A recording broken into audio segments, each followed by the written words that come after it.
आज जानेंगे बेसिकली कि स्टॉक मार्केट क्रैश होगा या नहीं होगा, राइट। इसके ऊपर पूरी वीडियो के ऊपर हम चर्चा करेंगे और जान पाएंगे बेसिकली क्या है और किस तरीके से वर्क करना है और किस तरीके से नहीं करना है। क्योंकि मैंने आपको एक हफ्ते पहले इंटीमेट कर दिया था कि मार्केट वही होने वाला है और उससे भी पहले 15 दिन पहले मैंने ये भी इंटीमेट किया था यूएस फेड की रिपोर्ट ये कह रही है। पर स्टिल आप इतना ज्यादा वो ना हो जाए कि मार्केट को कंसीडर मत करिए, ऐसा कंसीडर मत करके चलिए कि मार्केट में इंटरेस्ट रेट इंक्रीज नहीं करेगा यूएस फेड। ऐसा नहीं है, जो यूएस फेड दिखा रहा है वो ऐसा नहीं होगा। ऐसी कुछ जरूर रिपोर्ट बाहर आएगी सितंबर फर्स्ट वीक से पहले जो आपको बिल्कुल तहलका मचा देगा मार्केट के लिए। वो डेफिनेटली आपको देखने को मिला होगा, राइट। तो कोई दिक्कत नहीं है, सब कुछ डिस्कस करेंगे स्टेप बाय स्टेप और जानेंगे बेसिकली है क्या।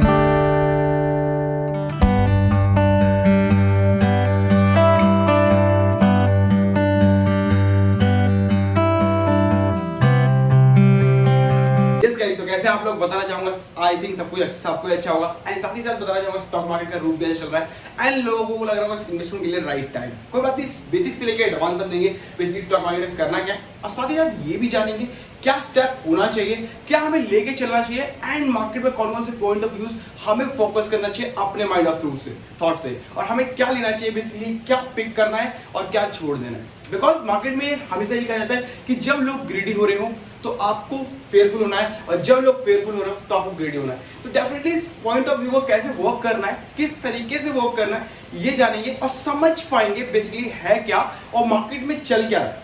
बेसिकली मार्केट में भागने से कुछ नहीं होगा, रनिंग हर कोई कर रहा है, रनिंग करने से कुछ नहीं होगा। बट मार्केट के पॉइंट ऑफ व्यू को अगर समझ लिया और जान लिया कि बेसिकली है क्या, तो डेफिनेटली हम वो कर पाएंगे जो मार्केट में नहीं हम कर पा रहे अभी तक, राइट। तो कोई दिक्कत नहीं, जानेंगे बेसिकली आसान से और जान पाएंगे बेसिकली है क्या। तो स्टार्ट करते हैं point of view, stock market crash होगा कि नहीं होगा और इसके पीछे जो मैंने इंटीमेट किया था इसके रिगार्डिंग में क्या। तो देखो स्टॉक मार्केट के बारे में एक नॉर्मल से बताता हूँ कि देखो मार्केट है लेवल टू लेवल चलने का। ये तो मेरा हमेशा हर वीडियो में कहना होता है कि आप लेवल टू लेवल चलो, आपको भागना नहीं है, पहली बात।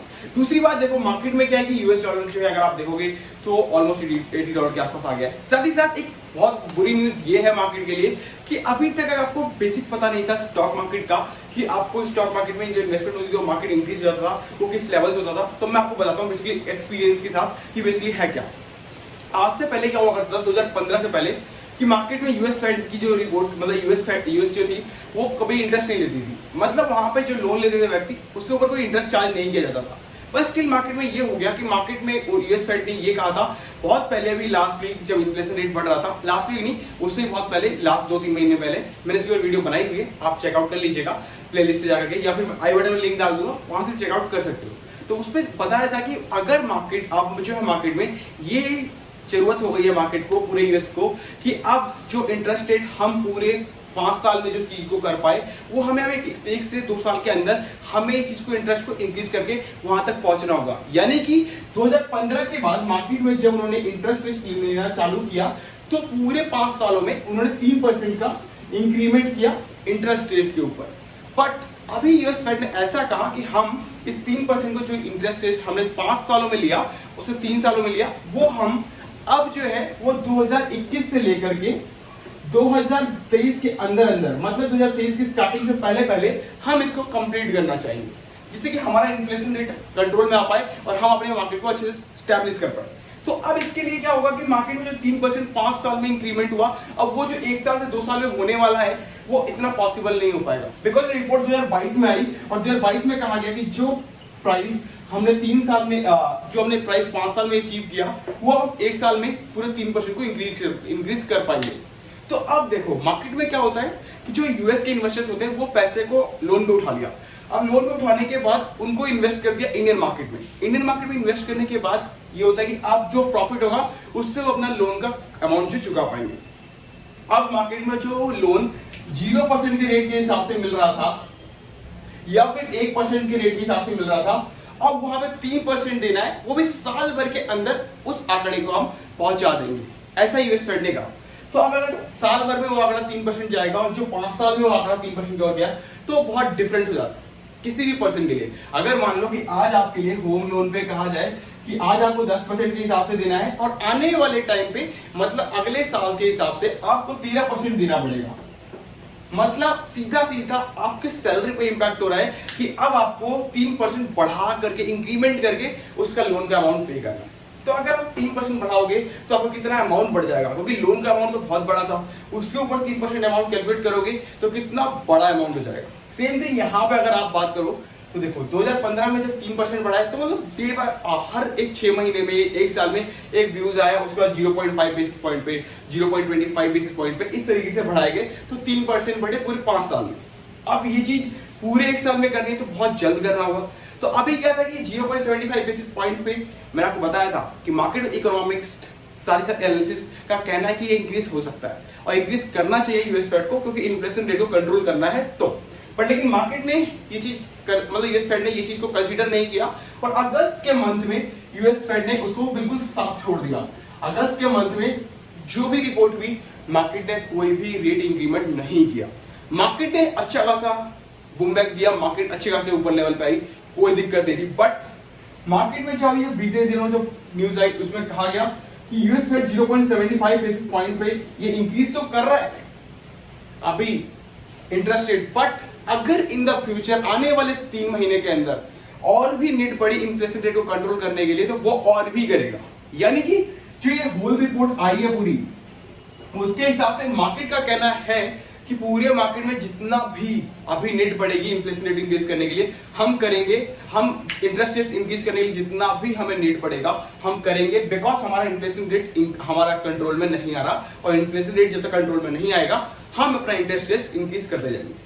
तो अब इस यूएस फेड की रिपोर्ट के हिसाब से आरबीआई ने भी पीछे दिनों जब कहा कि मार्केट में हम कोई भी इंक्रीज नहीं कर रहे तो पूरे इंडियन मार्केट पूरे तरीके से अच्छी हो गई कि मार्केट अब इंक्रीमेंट नहीं होगा, तो आरबीआई ने मना कर दिया तो यूएस फेड भी नहीं करेगा। बट मैंने आपको पहले इसीलिए इन्फॉर्म किया था 15 दिन पहले कि मार्केट में ऐसा ना लेके चलें कि मार्केट में यूएस फेड रिपोर्ट इंक्रीज नहीं करेगा। आरबीआई ने उस चीज को धप्पा दे दिया, आरबीआई ने उस चीज को नहीं बताया, आरबीआई ने इंक्रीज नहीं किया। इंडियन मार्केट के लिए ठीक है, बट यूएस मार्केट के लिए पूरा जो आईटी सेक्टर है वो यूएस पे बेस्ड होता है, तो यूएस बेस्ड पे मार्केट में ऑलरेडी इंक्रीज हो गया। तो अब जो इंटरनेशनल इंडेक्स फंड में जैसी दिक्कत आएगी तो यहाँ पे तो डेफिनेटली देखने को मिलेगा आपको। सेम थिंग यहाँ पे क्या हुआ कि मार्केट में जैसे उन्होंने 0.75% की बात करी मार्केट नीचे आ गया, एक ही दिन में पॉइंट गिरे 6% के आसपास, नेस्डैक गिरा 3% 4% के आसपास, पूरा डॉज गिर गया। तो सेम थिंग मार्केट के हिसाब से निफ्टी के ऊपर आ गया। तो निफ्टी भी अगर आप देखोगे मंडे को उन्होंने डाउन ही ओपन दिया, मैंने इस चीज को अपडेट कर दिया था एज आपको व्हाट्सएप पे एंड साथ ही साथ इंस्टाग्राम पेज पे कि मार्केट में जो ओपनिंग होगी वो होगी लोएस्ट में, आप चेकआउट कर सकते हो। तो उसी तरीके से अगर आप बात करोगे तो ये चीज तो हैपनिंग हो गई, वो ठीक है, बट एक बात समझने वाली है कि जो चीज 3% इंक्रीज करनी है उन्हें, उनके पीछे कारण है कि इन्फ्लेशन रेट। अगर इन्फ्लेशन रेट कंट्रोल आ जाता है तो मार्केट ये करेगी हम उस चीज को इंक्रीज नहीं करेंगे, डे बाई डे के हिसाब से हम उसको कंट्रोल में लेके चल सकते हैं। बट यहाँ पे और भी दिक्कत है। अब देखो इंटरेस्ट रेट तो इंक्रीज हो गया, इसे में डिस्कस करेगी, इंटरेस्ट रेट इंक्रीज हुआ, इसके ऊपर डेफिनेटली वर्क कर रही है यूएस फेड, और ये 3 महीने में अगर और भी जरूरत पड़ती तो और भी ज्यादा इंक्रीज किया जा सकता है। ठीक, सेकंड थिंग मैंने आपको कंट्रोल किया इन्फ्लेशन रेट। इन्फ्लेशन रेट जो है मार्केट में देखो इन्फ्लेशन रेट इंक्रीज हो रहा है, बेसिकली जो वस्तु 100 रुपए की है वो अगले साल 106 रुपए की मिल रही है आपको, तो उस तरीके से जो बढ़ रहा है इन्फ्लेशन रेट उसके हिसाब से इंटरेस्ट रेट नहीं है। तो अब मार्केट में जब इंटरेस्ट रेट बढ़ गया तो जो लोन था वो पैसा देना है मार्केट में, जो इन्वेस्टर्स हैं इंडिया में, जो इन्वेस्टर्स हैं जो एफआईआई जो इन्वेस्ट करते हैं इंडिया के मार्केट में, अब उस एफआईआई को पैसा वापस करना है इन्वेस्टमेंट को, बिकॉज जो इंटरेस्ट रेट है वो इंक्रीज बढ़ता जा रहा है, तो उतना प्रॉफिट नहीं इंडियन मार्केट से मिल रहा जितना वो प्रॉफिट जितना उनको इंटरेस्ट रेट पे करना पड़ रहा है। तो उस पैसे को निकाला जाएगा, जब पैसा निकाला जाएगा तो अपने आप निफ्टी नीचे आ जाएगी, बिकॉज मार्केट में से अगर मान लो स्टॉक मार्केट है और स्टॉक मार्केट में से अगर पैसा निकाला जाए तो पैसा जितना निकालोगे आप, सिंपल सी बात है कि नीचे आ जाएगा। कोई भी बिजनेस है अगर पैसा निकालते जाओगे तो बिजनेस अपने आप नीचे आ जाएगा। सेम थिंग स्टॉक मार्केट से पैसा निकलेगा, मार्केट नीचे आ जाएगी। सेम थिंग यहाँ पर होगा कि जब मार्केट नीचे आ जाएगी तो डेफिनेटली वो जो पैसा है वो वापस किया जाएगा, क्योंकि इंटरेस्ट रेट इंक्रीज हो रहा है उसके हिसाब से मार्केट ग्रो नहीं करेगी, क्योंकि मार्केट ऑलरेडी डाउन चल रहा है। सिंपल सी बात। तो डेफिनेटली जैसे मार्केट में जो इन्वेस्टर्स हैं वो पैसे को बेचना से सेलिंग करना चालू करेंगे दोबारा से, बिकॉज इंटरेस्ट रेट इंक्रीज ही हो रहा है बार बार। अब इंटरेस्ट रेट इंक्रीज होगा तो एक लिमिटेड टाइम तक ही कोई अफोर्ड कर सकता है, उसके बाद तो अफोर्ड करना बहुत इम्पॉसिबल होता है, क्योंकि एक टाइम लिमिट तक हमें पता चलता है कि यस इस टाइम लिमिट तक हम इतना अफोर्ड कर सकते हैं, इतना इंटरेस्ट हम पे कर सकते हैं इतने अमाउंट पे। बट एट द टाइम ऐसा भी कोई एक टाइम आता है जहां पर हम उसको अफोर्ड ही नहीं कर पाते, तो उस जगह पे वो सेलिंग करना चालू करेंगे। जब एफआई सेलिंग करना चालू करेगी, स्टॉक मार्केट डेफिनेटली डिप चले जाएगा। स्टॉक मार्केट डेफिनेटली डिप होगा तो स्टॉक मार्केट क्रैश भी हो सकता है। तो डिफाइन करता है कि क्या होता है अगर मार्केट में दोबारा से 3 महीने के अंदर 0.75 बेसिस पॉइंट या 1% के आसपास कुछ भी चेंजेस आते हैं, या फिर 0.5% बेसिस पे भी यूएस फेड अगर इंक्रीज करता है अपने इंटरेस्ट रेट को, डेफिनेटली मार्केट में कुछ बड़ा होगा। बट लेकिन अभी डे बाय डे देखो क्या होता है, अभी तो ये चल रहा है, कोई दिक्कत नहीं। उसके बाद तीसरा पॉइंट में डिस्कस किया यूएस फेड की रिपोर्ट। तो यूएस फेड की रिपोर्ट अब क्लियर कर दिया उन्होंने कि हम क्लियर कट कहते हैं कहीं भी कोई दिक्कत आती है हम आपको डेफिनेटली हम अपना इंटरेस्ट रेट इंक्रीज करेंगे, क्योंकि हमें इंटरेस्ट रेट कंट्रोल करना है। तो अब देखो दिक्कत ये है कि तुम्हें क्या सोचना है, सोचना ही है कि मार्केट में अपॉर्चुनिटी ढूंढो, ढूंढने के बाद देखो कि मार्केट का कौन सा स्टेप ऐसा है जहां पे हम इन्वेस्टमेंट कर सकते हैं। बट अभी कोई इन्वेस्टमेंट का टाइम ही नहीं है। मैं कहूं कि मार्केट का अगर जब निफ्टी जब तक 16,000 के नीचे नहीं जाता, I think it's not right time to invest in money on market, because market already overvalued है। एंड ओवरवैल्यूड के बाद 16,000 का मार्केट अगर क्लोज नहीं करता है तो अभी इन्वेस्टमेंट की नीड नहीं है। आपको वेट करना चाहिए राइट टाइम का, जब आप ग्रीडी फील कर पाओ और जब लोग फेयरफुल हो।